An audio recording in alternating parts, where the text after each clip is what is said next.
little homestead project in Sanford, Michigan. You can see a picture of the house right here. It's, oops, there it is. You know, I like to just show a picture of my home because everybody thinks I'm from small house, so that means I live in like a tiny house or something like you see on the internet. And that's not the case. As you can see, it's a regular size home. A small house is more about the philosophy of how we live as opposed to the size of the building. You know, at small house, we believe in slow, intentional living. We grow a majority of our own food here. We grow seed crops. We're on a dead-end dirt road across the street from 1,100 acres of forest. So we do a lot of foraging out there for our food as well as our medicine. And that's kind of how I spend my time, and that's kind of my philosophy. So that's what, hopefully you guys can get a little bit of that as a takeaway from my presentation today as well. But first, we're going to talk about saving seeds.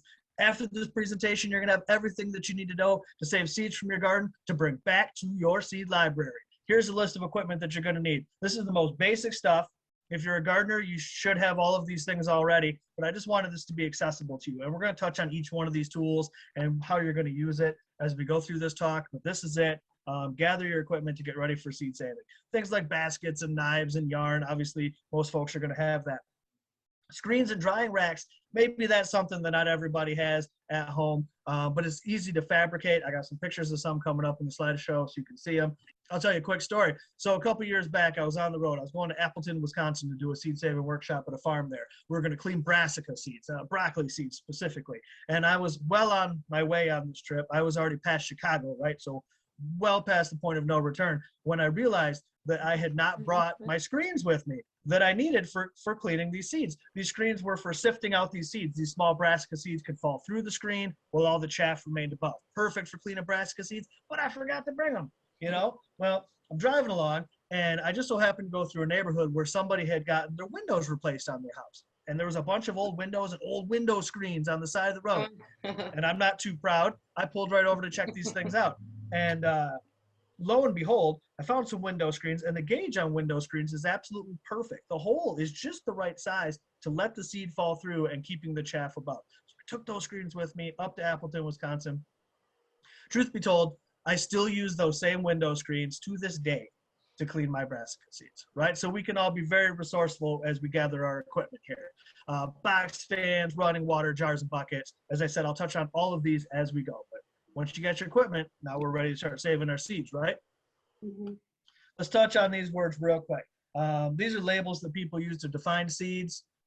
And I see people use them kind of haphazardly, it seems, all the time incorrectly. So we're going to just touch on them real briefly just to talk about what they mean and why that matters to seed savers. You can see the two highlighted in green. These are the most important ones. The first, the most important, being open pollinated, right? We are looking for seeds that are open pollinated. And then the simplest definition of what this means is plants that are left to pollinate openly with the plants around them, as nature intends, will produce seeds true to the maternal form. What does that mean, right? I can predict what these seeds are going to grow. I grow Amish paste tomatoes, let's say, as an example, which is a great open pollinated variety. I save the seeds from my Amish paste tomatoes. I plant them again the next year, and I can predict Amish paste tomatoes is what I'm going to grow. The opposite of this, of course, is the hybrid. A lot of the fruits and vegetables we're going to buy at the grocery store right now are hybridized, and there's certainly some pros and some cons to that, and we're not here to debate that. That would be a whole talk on of its own. But when we're saving seeds, we have to understand what a hybrid is. A hybrid is created when you take two plants of the same species. Of the same species is key. We'll come back to this in a little while. Cross-pollinate to get that hybrid, that first generation hybrid. It's called an F1. Now, when I save the seeds from my F1, first generation hybrid, plant them again the next year, I get F2, right? Easy enough to follow along. The trick here is in that F2 is every potential genetic expression that could have come from the first initial cross. What does that mean? I can't predict what these seeds are going to grow, right? They could be like the maternal plant or a paternal plant or a long-lost cousin. They could be better. They could be worse. We do not know. Now, when you're a plant breeder, that F2 is very exciting. There's a lot of diversity in there. But when you're growing food for food security, or if you're growing for market, or if you're sharing seeds at your seed library amongst your community, you want to be able to share seeds that you can predict what they are going to grow. Therefore, we want to stick with open pollinated. You'll see a lot of times on commercial seed packs labeled as OP, right? If you're unsure about that, just get your seeds from your seed library. Your seed librarians do an excellent job. They work very, very hard to make sure that all the seeds that you can get from them are open pollinated varieties that you can grow, enjoy, and save the seeds from. Let's talk about heirloom real quick. Now, heirloom is really used extensively as a marketing term to sell things to people. But really what an heirloom is in the seed world is a seed that has been saved and passed down for 50 years or more. Once you hit that 50-year benchmark, now you're considered an heirloom, right? Do seeds need to be heirloom to save them? No, absolutely not. Open pollinated, right? And there's new open pollinated varieties being released all the time. Disease resistant, uniform production, wonderful open pollinated varieties that I can save seeds from and predict what they're going to grow. Man, let's think about these heirlooms, huh? If somebody's been saving a seed and passing it down for 50 years or more, gosh, there's probably a good reason we might want to consider saving them too, huh? It could be a sentimental family seed. It could be something historic. We have a squash that we grow that they say was grown by Abraham Lincoln himself. That's pretty cool, and that's worth saving, right? It could just be the tastiest bean I've ever had. There's a lot of different reasons that we may want to consider heirlooms, but what we really need to consider is open pollinated. Organic and genetically modified, we don't have time to get into today. That would be another whole thing all on its own, right? But I will say this, brief as I can, about organic. And just say, for the sake of the story that I'm going to tell, that all y'all are going to grow organically at your gardens. If you're not, don't tell me. Just let me have my way here. You're all going to grow organically at your gardens. And by organic, I mean natural inputs as opposed to synthetic inputs, not synthetic pesticides and fertilizers and herbicides and all those things, natural inputs. Now, things that are grown with synthetic inputs are known as conventional, right? So you want to grow organically in your garden, but you start with conventionally grown seeds that have adapted to a treatment of synthetic pesticides, synthetic fertilizers, synthetic herbicides. They've adapted to this type of growth style. And you bring them home to your garden and do not provide them with these synthetic inputs, they're not going to perform as well as you would like them to. In a few seasons of selection and seed saving, certainly they'll come around. But if you want to grow organically in your garden, start with organically grown seeds. These seeds have come from plants that have adapted to that type of treatment. And I don't mean certified organic necessarily.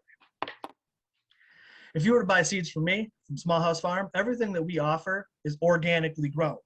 I'm not certified organic by any means. I'm not going to give the government all my money for their little sticker to put on my stuff.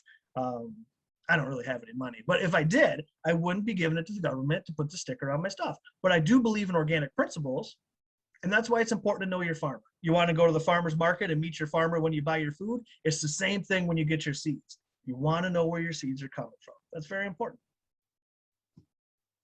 We're going to break our seeds down into a couple more categories here. And if you're a gardener, you know what these words mean already, but let's touch on them briefly. Annual or biennial. An annual, of course, is a plant that will live its entire life cycle in the first year. It will flower, fruit, and produce seeds the first year that you grow it. A biennial, on the other hand, needs to be overwintered. It takes 2 years. That overwintering process triggers the plant to then flower, fruit, and produce seeds in the second season. We also want to know how our plants are being pollinated. Many of our garden crops are self-pollinated. And what this means is they have perfect flowers. They have male and female parts right on the same flower. Or we could be more modern, let's use different lingo. We could say staminate and pistillate parts. We could say pollen shedding and pollen receptive parts, all on that same flower. Does all the thing right there, makes its own seeds. Some plants, though, that we grow have separate male and female, separate staminate and pistillate, separate pollen shedding and pollen receptive flowers. And we need insects or wind to move that pollen from one flower to the next to create fruit set to then get our seeds. It's important as gardeners that we understand how these things are happening. As seed savers, sometimes we need to get involved in the process. We need to know how the seeds are being made. Plus, I mean, if we're going to eat food, wouldn't it just be nice to know how it's being grown? All right. Fruit maturity. Here's the key, guys, right here. This is a thing I'm going to come back to. This is the presentation. How far pollination is happening has been happening all season. What is it now? August? Pollination has been happening since March, April, May. Things have been getting pollinated. Now we're getting ready to start harvesting our seeds. We need to understand fruit maturity. And I'm going to talk about the maturity of everything that you're growing. We eat so many things at an immature stage before we're going to get seeds. So we have to understand the life cycle of the plants that we're growing to identify when the seeds are actually happening.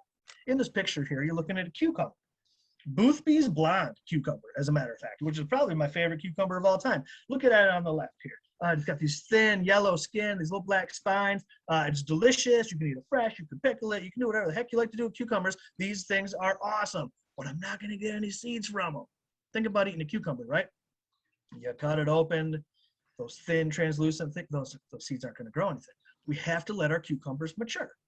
Now on the right, you can see this is a mature Boothby's Blonde cucumber. Big, ugly, wonky thing. It's got really dark color. It's got thick skin. It's very bitter, miserable to eat, full of hard, dark seeds. That's what I need to save my cucumber seeds, right? I gotta let these fruits mature. Here's another thing to understand about fruit maturity. A plant's purpose in existence is not to feed us, right? It's not to produce us food. The food is actually just a trick to get us to gather the seeds and disperse them, right? I mean, plants are super smart. The plant's purpose in life is to produce seeds to ensure the next generation. So when we allow our cucumbers to mature, to produce seeds, that plant is going to put all of its energy into those seeds, meaning it's going to stop making new cucumbers. Production's going to drop. Think about it, like with tomatoes, cucumbers, beans, those things. The more you pick, the more they grow, right? Because they're trying to produce those seeds and we keep interrupting the cycle. When we let those plants go into making seeds into that stage of their life, they're going to stop producing other things. So when we're planting our gardens, we have to understand this and have to know that we need to maybe plant a few extra plants. So that way we can eat all that we want and allow some of them to go to seed. All right, this is the list, folks. Shot this, write this down, however you like taking notes. This is the one. These are your self-pollinating annuals. These are the easiest of the easy. If you are not saving seeds from everything on this list, there's no excuse, and this is the year to start doing it. If that seems overwhelming to you, all right, just pick one thing on this list. Just start with one thing, right? Think about it. I can see 5 of you right now on the side of my screen here. I can see your pictures. So if the person on the top here, if you just save some beans, and the next person saves some peas, somebody else saves some eggplant seeds, somebody else saves some from their tomatoes, you guys, just the 5 of you, can gather enough seeds to replenish so much of your local seed library. So even if you just pick one thing and save the seeds from it this year, what you'll be able to do is going to be grand, right? Now my list here is from absolute easy to the bottom of the list. Still very, very easy. There's just a couple of extra steps, but very, very simple stuff. I mean, these are the things that the kids at my house do. My oldest son is 12. He processes most of the things on this list. If my 12-year-old son can do it, I believe that all of you can do it as well. So let's break them down. We're going to start with our beans. Fabaceae is the plant family here. Now, they're in the same plant family because they have similar flower structures, meaning they produce seeds in the same way. So if you could save the seeds from one thing on this list, you can save the seeds from everything on this list. I've included cowpeas, garbanzos, and soy. You may not be growing, or you certainly could. If you find the right variety. We grow them here at Small House sometimes, and we enjoy them. Again, you know how to save something, one thing from this list, you can save everything on this list. It's exactly the same process, right? These are called dry seeds. We're going to break our seeds down into 2 more categories. It's determined by the environment that the seed is in when it's mature. Dry seeds obviously are in a dry environment, whereas wet seeds are going to be in a wet environment. Think about the inside of a melon or a tomato, right? It's the moisture in there. That's considered a wet seed. So these are dry seeds. And all dry seeds are handled the same. Most of your garden flowers, your landscaping flowers, are considered dry seeds, right? They dry up, they get brittle. This is how we handle it. First, you have to identify when they're mature. Allow them to dry. With our beans that we've talked about, you'll see that the seeds inside will start to plump up. You'll be able to see the shape in the pod, right? Then the pod will start to yellow.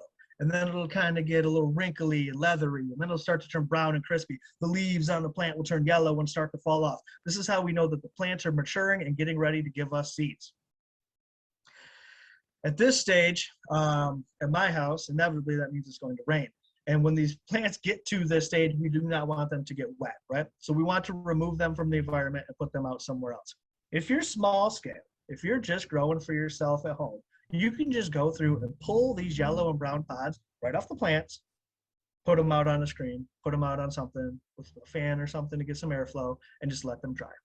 And they'll continue to dry down.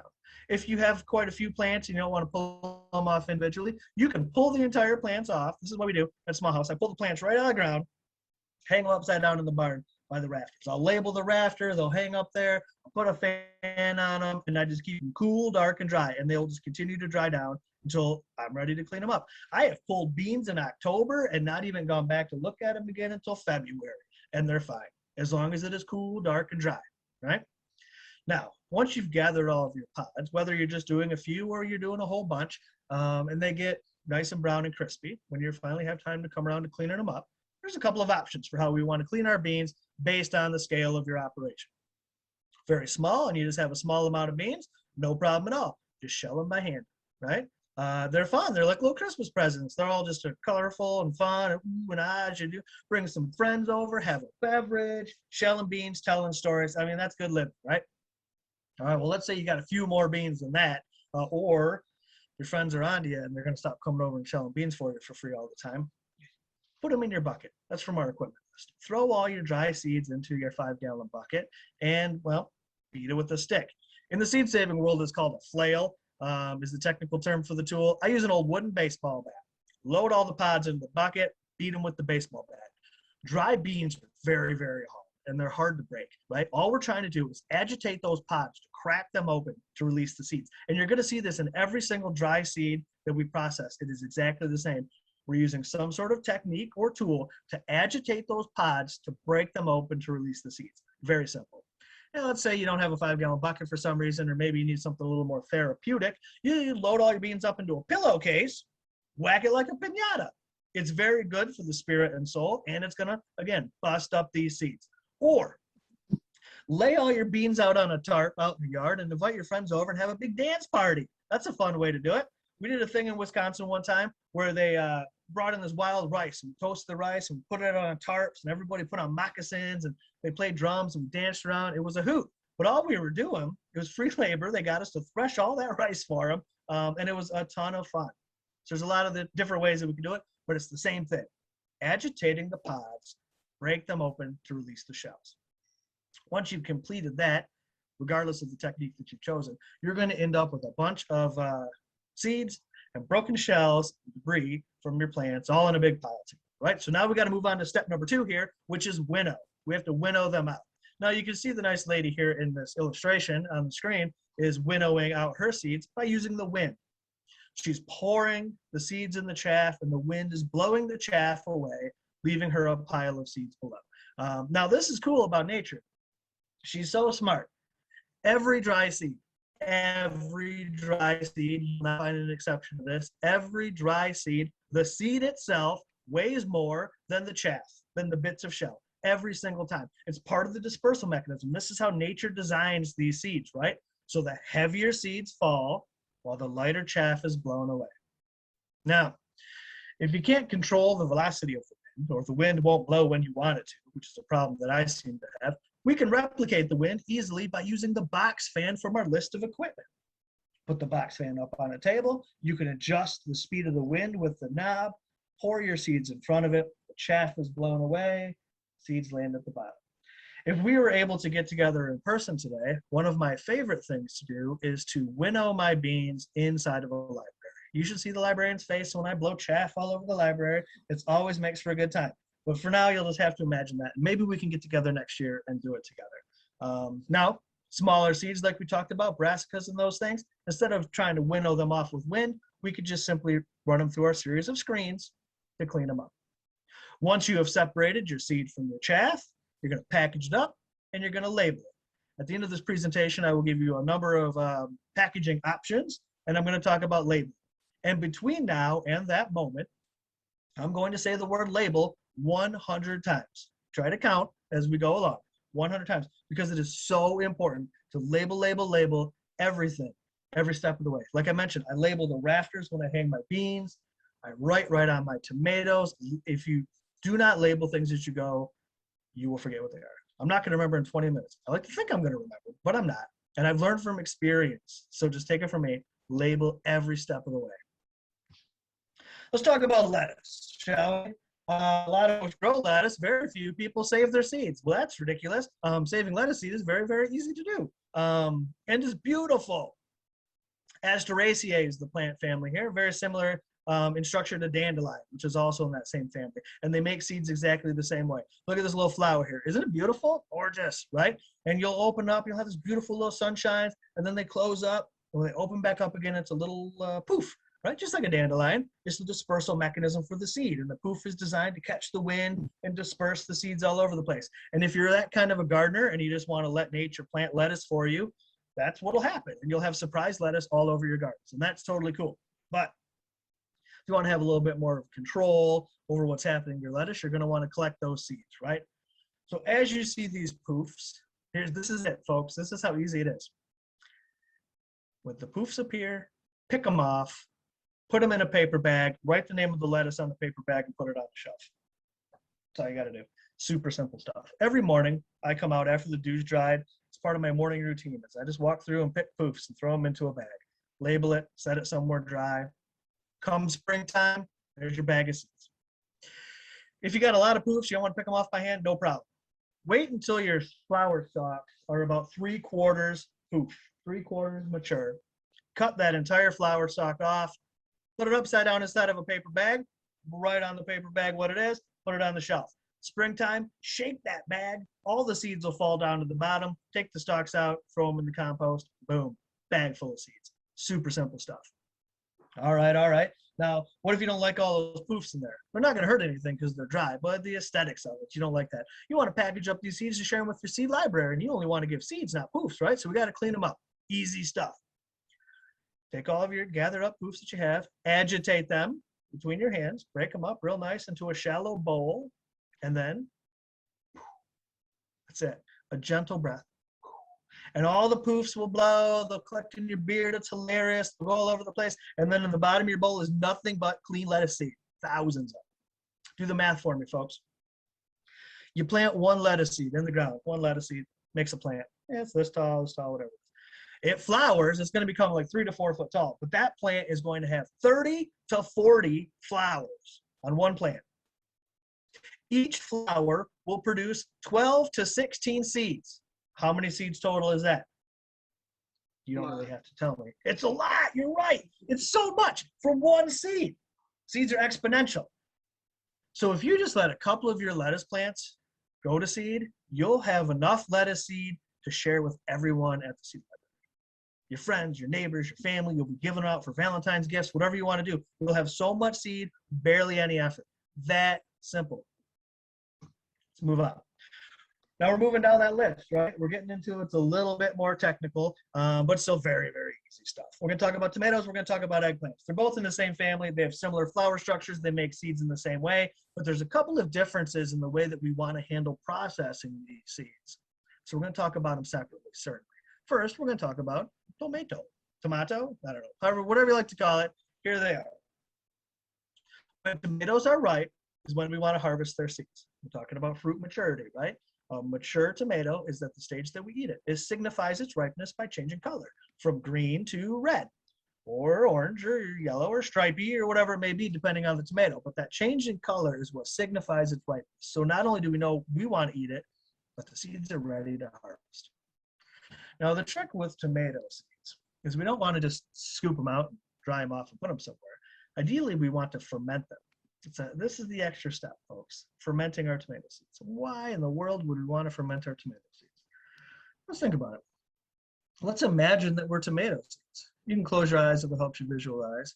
But just pretend we're tomato seeds and we're inside of a tomato, out in the garden, we're still on the plant. It's a warm summer day and the sun's coming down on us. It's so hot and warm and comfortable, and we're inside of that tomato and it's nice and juicy, and it's this warm, moist environment, right? Which is exactly the environment that we need to sprout tomato seeds. So Mother Nature puts growth inhibitor chemicals in that little jelly sac that's around the seeds. It's full of chemicals to stop these seeds from sprouting. So we need to ferment these seeds to break that coating down, to get it off the seeds, to improve our germination. Do you have to ferment your tomato seeds? No, but I highly recommend it. If you want to improve germination rates, you want to get rid of diseases, those sorts of things, fermentation of your tomato seeds is key. Let's walk through how to do it.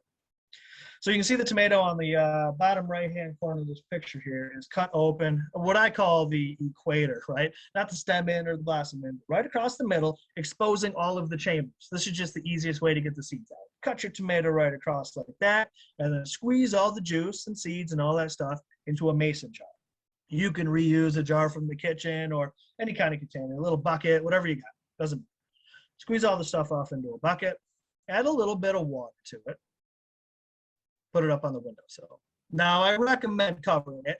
Every fruit fly in the neighborhood is going to come to your house to visit. So we're going to want to cover these things up. Cheesecloth is awesome. You can use a coffee filter with a rubber band to hold it in place over top of it. I use saran wrap a lot. If you're going to use saran wrap, though, you're going to want to poke a few little holes in it, because as the fermentation process happens, it's going to release gas, right? We need to let that gas out, keep the fruit flies out both ways, right? So cover it up, label it, put it on the windowsill. We're going to say 3 to 4 days. That's an estimate. You know, the variables here are going to be the sugar content of the variety of tomato that you grew, the ratio of solid to liquid in the jar, the humidity in the environment, a few variables here, but on average, 3 to 4 days. You will know that it is a job well done when you see what I call the funk. Now you see here in these jars in this picture here, see that white at the top there? That's the funk. It's mold, right? And when you see that mold starting to form, that's how you know the fermentation process has happened. Good to go. At this point, take the cover off, add a little bit more water to it, agitate. Again, agitation. And within seconds, it's almost like magic. The mixture will completely separate out. And to the top of the jar will go the mold, will return to the top, the growth inhibitor chemicals that we don't want, any bits of tomato, any diseases that you might have had in your tomato crop, immature seeds, all the stuff you do not want floats. And to the bottom of the jar will settle good, healthy, viable tomato seeds. Dump off that top, pour the bottom into a screen. You can see they're rinsing out some seeds at the top picture here. I use a little colander thing that we have at home, a little fine mesh screen. My wife keeps telling me that it's for pasta. I keep telling her it's for tomato seeds. We'll see how it goes. I have a feeling that I'm going to have to buy a second one. But either way, rinse it off a little bit to get the bits off of it. Put it out on something dry. I use paper plates. Paper plates are nice. The seeds don't stick to the paper plate too much. You can bust it off really easy with your fingers. But what I like about the paper plate is I can label it. I can write right on the plate the variety of the tomato. When I'm done, I can scribble that out and write the next thing. I have the same paper plates, no joke, for 3 or 4 years that I used. Some people use a paper plate, they eat a sandwich or something, throw the plate away. No, you don't have to do that. You can use these things a multitude of times. Save them, reuse them. It's a wonderful tool, right? Then when your seeds are dry, and we're going to say about 7 to 10 days, 7 to 10 days to let your seeds dry. When you think your seeds are dry, wait 2 more days because they're not as dry as you think they are. They may appear dry to the eye. They may feel dry to the touch, but they are not. And there's still moisture inside of them. And if you package up your seeds while there's still moisture inside of them, they're going to mold. And man, we put a lot of work into it at this point. We have grown these tomatoes, we've harvested these tomatoes, we've fermented these seeds. You don't want to wreck it on the last step, right? Right? So just chill out. Be slow. Think about Mother Nature. Mother Nature, she takes her sweet time with every single thing that she does. And everything she does ends up perfect, right? We can learn from that. So just slow down, take your time. Leaving them out too long, not going to hurt them. Packaging them too soon will hurt them. Just take your time. And then we're going to package them up and we're going to label. We're going to label. We're going to label. If we were together in person, I would not move from the slide until everybody said what we were going to do. Label. Let's talk about eggplants. There's a few things to be said about eggplants. I'll start with the fact that we eat eggplants before they're ripe, immature, right? These purple eggplants, whether the shape or size doesn't matter. We always eat them before they're ripe. When you want to harvest seeds from an eggplant, you have to let them mature. A mature eggplant like this is going to get brownish, yellow. It's going to get soft. It's going to get bitter. It's going to be a miserable, sad thing. But if you want seeds, that's what you got to let have happen, right? You got to let some of these fruits mature. Now, here's the trick for harvesting eggplant seeds. Imagine the inside of an eggplant. Think about it. You know, it's got all those little seeds. They're all encased all throughout the fruit. You're not going to want to go through picking all those things out, man. Who's got time for that? Not I. Get yourself a food processor. And the trick is the plastic blade. You know that dough blade that comes with the food processor? That's the key for this thing working out. Get your food processor, plastic dough blade. Take your very ripe, sad eggplant, cube it up into small pieces, throw it in the food processor, maybe with about a 1/4 cup of water. Give it a few pulses. That blade agitating that fruit in that water, all the seeds are going to fall right out. Right out. So then you can either pull those pieces of fruit out by hand, I suppose, or we can get our handy screens. Pour it in there, making sure that the gauge of the screen is large enough for the seed to fall through, but to keep the fruit behind. And you will have hundreds, perhaps thousands of eggplant seeds. Very little effort at all. Hey, Bevin, we have a question. Yep. Go ahead. So we have a question about the tomato seeds. Was there a step after they were poured into the mesh to strain and before they were put on the paper plate to dry? You can rinse them off a little bit. Okay. I always like to rinse them off just in case there's little bits of something still trying to follow along. Just give them a quick rinse. Perfect. And put them out on the plate to dry. Easy peasy. Now, another thing that's interesting to think about with eggplants is the likelihood of cross-pollination. And at this point in your gardening career, we're talking about late summer. These kinds of things we should have considered them sooner. But I just want to mention this. This eggplant here is Solanum melongena, is the species. It's an Asian eggplant. It was domesticated in Asia. This is the eggplant that you're all familiar with. We at Small House also grow Solanum aethiopicum. It's an African eggplant. It's a green eggplant that ripens to orange. And what's got me turned on to this different eggplant is that I can grow the traditional purple eggplant as well as this cool orange eggplant together in the same garden and being different species. Remember when we talked about hybridization, right? Being different species, I don't have to worry about cross-pollination happening. Meaning I get great diversity in my garden and my dinner table and pure true to type seeds to share with my local seed library. Very little effort at all. That's what we're looking for, folks. Very little effort. We're all very busy people, right? We want seed saving to be accessible and easy. And trust me, it really is. Talk about peppers briefly. A couple things to think about with peppers is, one, you want to make sure they're mature, right? That's the theme of the presentation here, making sure they're mature. A green bell pepper is just an immature red bell pepper. That's all it is. Green peppers need to ripen, and they will change colors to signify their ripeness. Very, very important to understand that. The other thing that's important to understand is hot peppers, the white membrane that holds onto the seeds inside of a pepper, it's essentially like the placenta of the plant, and it holds an oil in it called capsaicin. And capsaicin is what causes these peppers to be spicy, right? Capsaicin causes that heat. Well, if you're harvesting seeds from hot peppers, you want to wear gloves. Otherwise, you're going to get that capsaicin on your fingers. You're going to touch your eyes or your nose or somewhere worse than that, and you're going to be really sad. Trust me again, don't do it. Wear gloves. Also, capsaicin is an oil. It's fat soluble. You know how when you eat something spicy and you try to drink water, it doesn't seem to help, but drinking milk does? It's because of the fat that's in the milk. Helps move that oil. So if you do get capsaicin on your fingers or other places, use milk to wash it. Butter, yogurt, whatever you got. That fat is going to help get that spicy oil off of you way better than soap and water ever would. All right, let's move on to slightly more advanced seed saving. Pretty easy stuff, though. We're going to talk about melons and squash the most here. Now, these are insect and wind-pollinated annuals, right?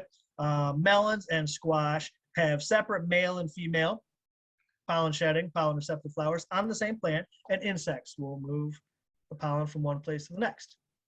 Whereas spinach and corn, actually wind will move the pollen from one plant to the next. Corn, of course, the tassels on the top are the male flower and the silks on the side are the female flower.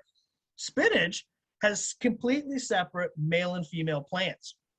So that's kind of an interesting thing to see. So if you're going to grow spinach for seed, the key is you have to have a good population of plants to ensure you get a good ratio of boy to girl so that they can have that kind of party that we need to get those seeds made, right?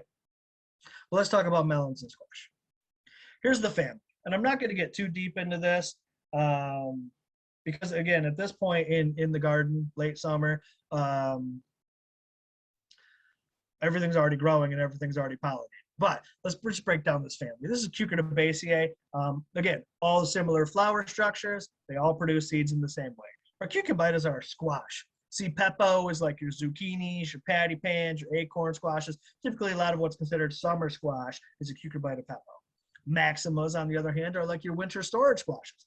Hubbard squashes, bananas, got the icosamids, usually those big honking fruits, right?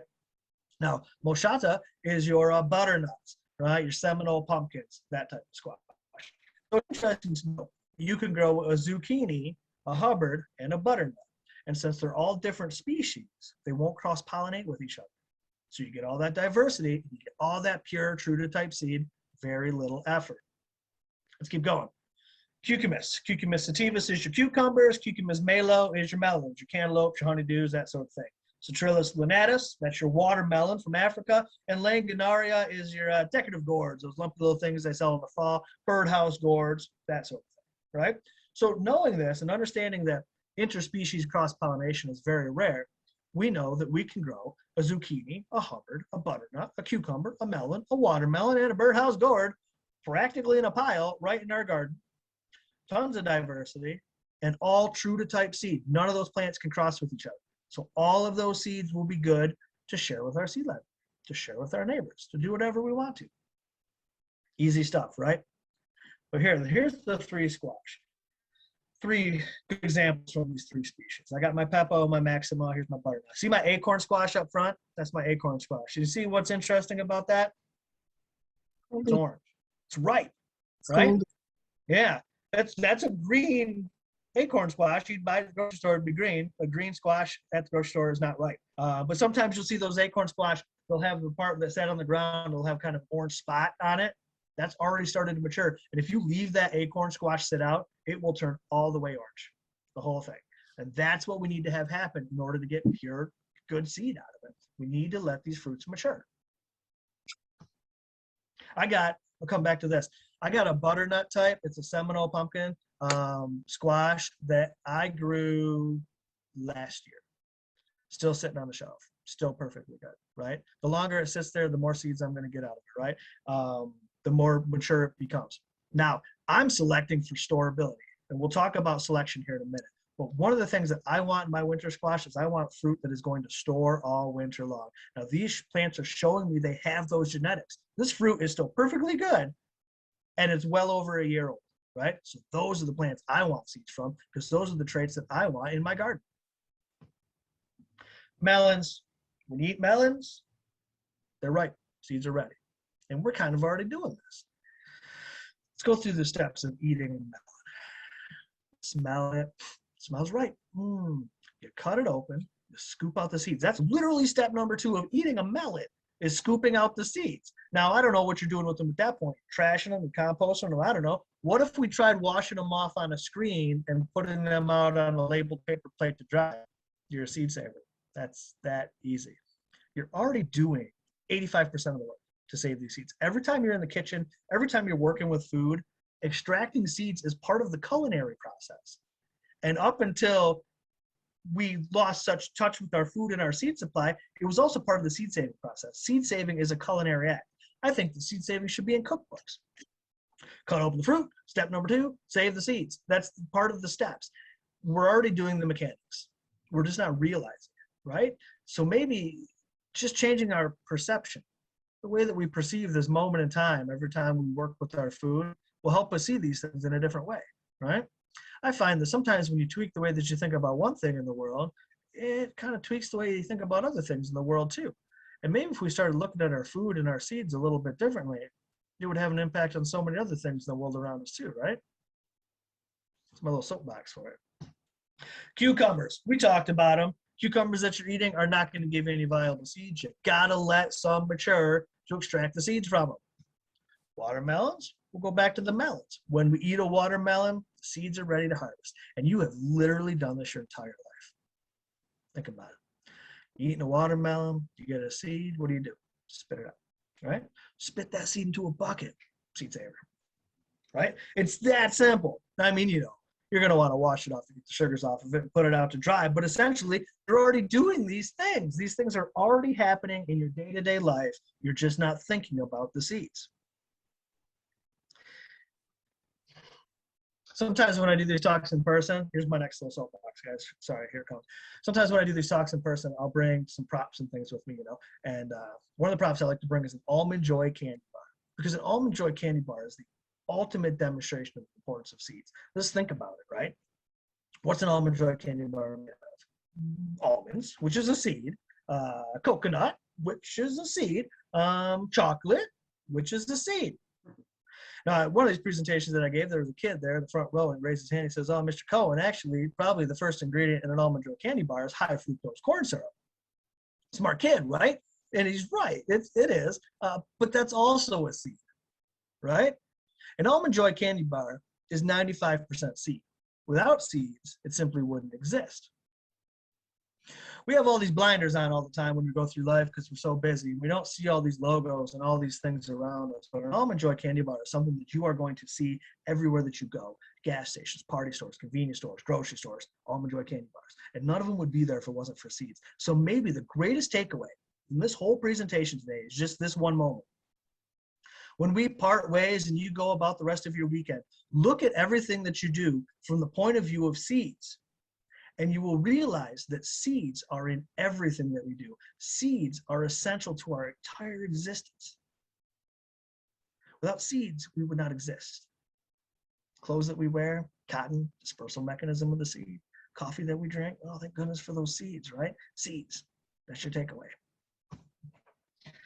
All those fruits that I just mentioned, those are wet seeds and are all processed as such. When the fruits are ripe, you extract them, add them to water, ferment them if needed. We talked about fermentation for tomatoes. I'm also going to ferment my cucumber seeds. Think about that. Cucumber seeds got the little jelly coating on it as well, doesn't it? We're going to want to break that down and get it off. I will also ferment things like squash, not because of growth inhibitors or anything like that, but think about harvesting a squash. And a lot of times there's all that stringy flash and it's holding on to seeds. And it's kind of a pain in the butt to clean, right? Well, if you let it soak in some water for a couple of hours, that plant material is going to break down. The strings are going to let those seeds go, and it just makes it a lot easier to clean. Then we want to make sure that they're nice and dry, and we're going to package them up, and we're going to label them. Whoever just said label, thank you. I appreciate that. All right, brassicas. We don't have a lot of time to get into this type of thing, so I want to leave some time for Q&A. And a lot of our brassicas are biennials, meaning that they need to be overwintered, right? That is a whole process. But there's certainly some annuals that we can grow. Broccoli. If you've ever grown broccoli and let it go, you'll see that those flowers appear on it. The buds on the broccoli will open up. You let it keep going, and it's going to form what you see in this picture here, what is called siliques. And these siliques are just simply the seed pods of the plant. Way cool stuff. The dispersal mechanism for a silique is simply to shatter and throw these seeds all over the place. So if you don't get to them in time, you're going to be growing broccoli in the same place in your garden for the rest of your days. So you have to be prepared to harvest these things on time.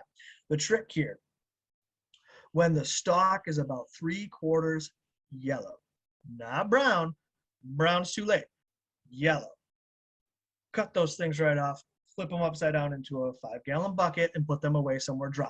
I put them in our hoop house, they're perfectly fine, and they'll sit there and continue to mature right on the stick. And then when I got some time for it and they're nice and dry, you just bang that thing on the inside of that bucket. All the seeds will fall out, thousands of them. And we've already talked about sifting those seeds on a screen to get them nice and clean. Easy stuff. The trick here is just making sure you get to them before they're too mature because they will literally shatter on contact as soon as you touch them. Like jewelweed. That's what it sounds like. Here's the most important thing to talk about when we talk about brassicas, and this is the point to make, right?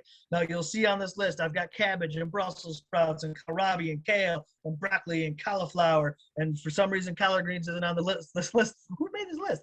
Collard greens should be on here too. And at the grocery store, we put these things all in different little compartments and we give them different names and we put different prices on them and this whole thing. But they're all the same plant. They're all Brassica oleracea. They're all the same wild mustard. They all have come from the same plant. Different people in different places over time selected different traits from this plant. Some people like the flower buds. Some people like the leaves. Some people like the terminal bud, whatever it was, right? Over 1,000 years of time, people selected different traits, and those were the plants that they saved seeds from.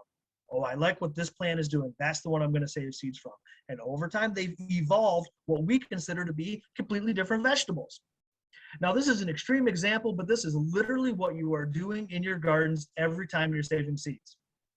Whether you want early peppers or juicy melons or big tomatoes, whatever it is, you select for the traits from the best performing plants in your garden, and your plants will continue to give you that same trait season after season. Dig it. If I were to give every single one of you here today Amish paste tomato seeds and send you on your way, and you go home and grow them in your conditions, in your soil, the way that you like to grow things, your pest pressures, making selections for what you enjoy, whatever it is, and we all got back together in 10 years, we would all have distinctly different tomatoes, just from the power of selection. Every time you save and share your seeds, it is that significant. Now we got all these seeds, we gotta know how to store them, right? Again, we talked about making sure these seeds are completely dry, and you must keep them dry until it is time to plant them. You do not want to break their dormancy with moisture. Do not let that happen. Keep them dry. I say use an airtight container, and you can see these little vials I got here. We use a lot of mason jars, and that's cool. But if you're just saving seeds from now until next season, if you're just saving seeds from now until you take it to your seed library, it doesn't need to be an airtight container. When you get seeds from your seed library, you'll notice that they generally come in little coin envelopes, and coin envelopes are perfectly fine. We're keeping them cool, dark, and dry. That is critical. That is the most important thing to ensure the long-term storage of our seeds. Cool, dark, and dry. Hey folks, too, if I could mention, we have extra coin envelopes, so come on in and pick some up.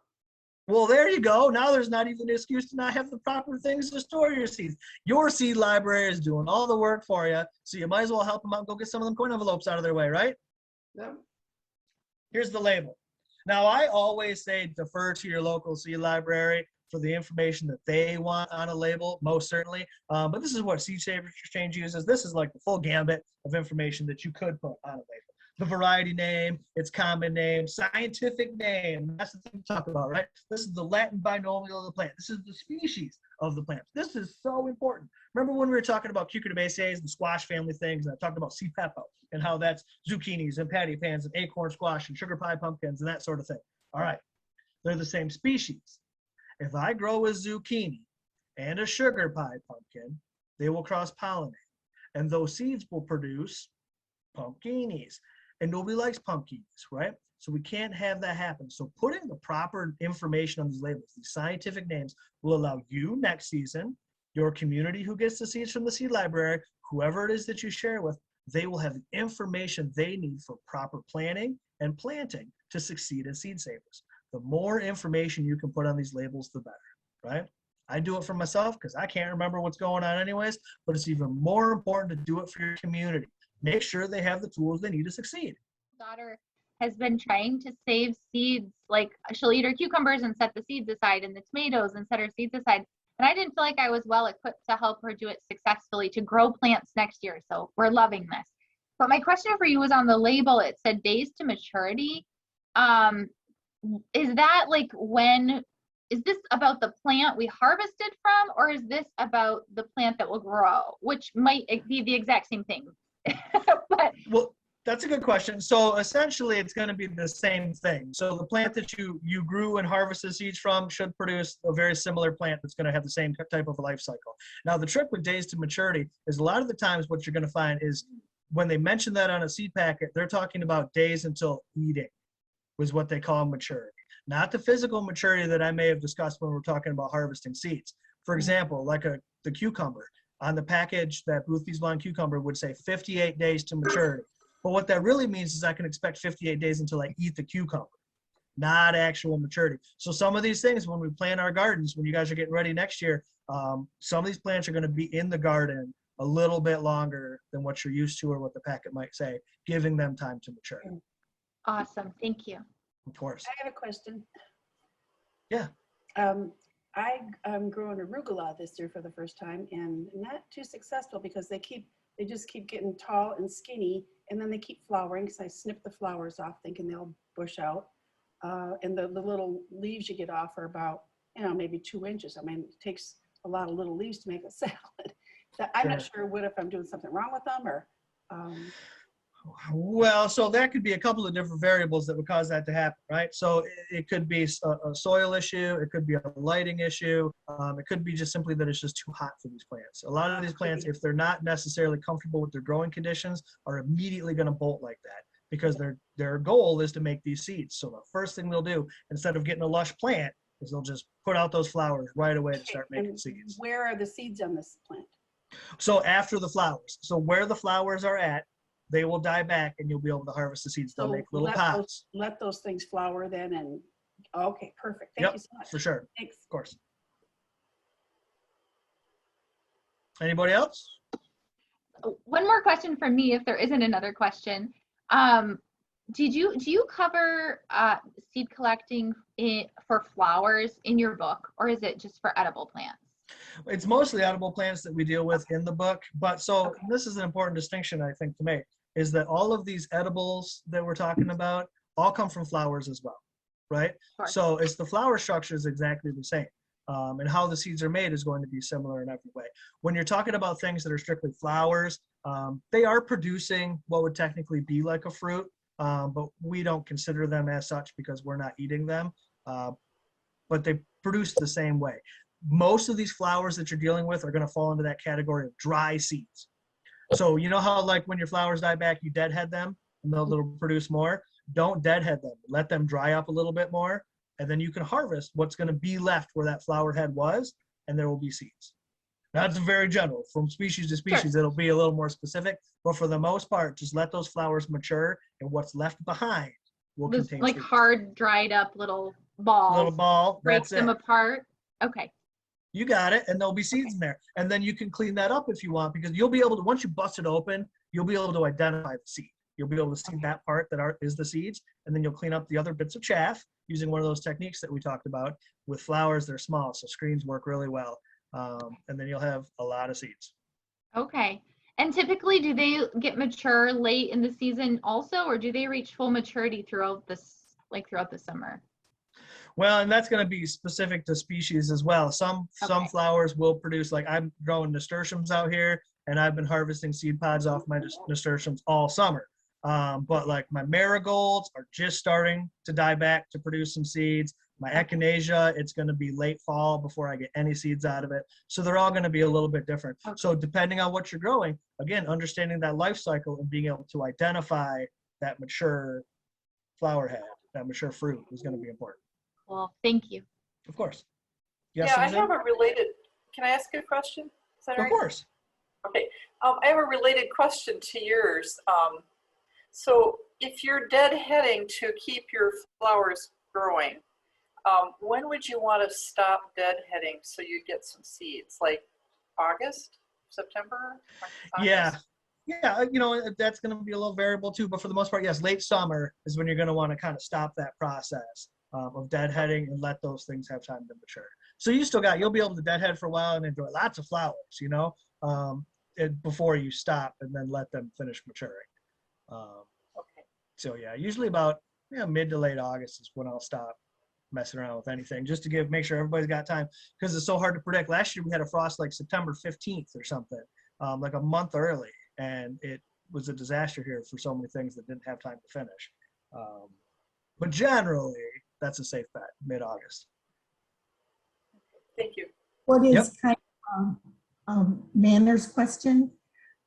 If you're visiting a botanical garden and you admire a plant or something, is it okay or is it taboo to ask for a flower so you can get seed from it? I've never heard anyone ask about asking. Asking is perfectly acceptable, actually. I think that that's very polite. I have some friends that are of a different school of thought. But no, asking I think is totally legit, and I think that they would appreciate that, and they might even have some seeds that they would be willing to share with you. So definitely starting conversations and asking around, for sure. We grow Grandpa Ott's Morning Glory here, which it's one of the seeds that Diane Ott Wheely was inspired by, which caused her to start the Seed Savers Exchange. And we were at the Seed Savers farm, and they were growing on the barn. It's kind of an iconic thing. You take photos of it. It's like, well, when I was there visiting, there was a couple of dried seed pods hanging out, that somehow fell into my shirt pocket. I don't know how it happened, but we've been growing them here ever since. And so that's kind of a thing, you know. But I'm sure if I would have just asked, they would have shared some seeds. So it's always good to ask, right? Thanks. Do we have any more questions? Well, I think this was a very great presentation. You did awesome. Thank you. I appreciate that. And you got all my contact info on that last slide. So if at any point throughout the rest of this season, next year, if you have questions, you can email me, Facebook me, whatever. And I'd be willing to help out best that I can. Even if if you're in the garden, try Facebooking me and I'll try to walk you right through it if I can. Yeah, so thank you so much, Bevin. This has been great. It's always so fun to listen to their stories and your energy. We love it. I appreciate that. Yeah, so I'm sure everyone had a great time. And also, we appreciate your generosity. Yeah, that's wonderful. Thank you. Yeah, congratulations. And thank you so much, everyone, for coming tonight. We really appreciate you and helping us continue with this seed library, getting all the information that you need to do that. Hope you all have a wonderful night. Thanks so much. Thank you very much. All right. Thank you. Happy growing, everybody.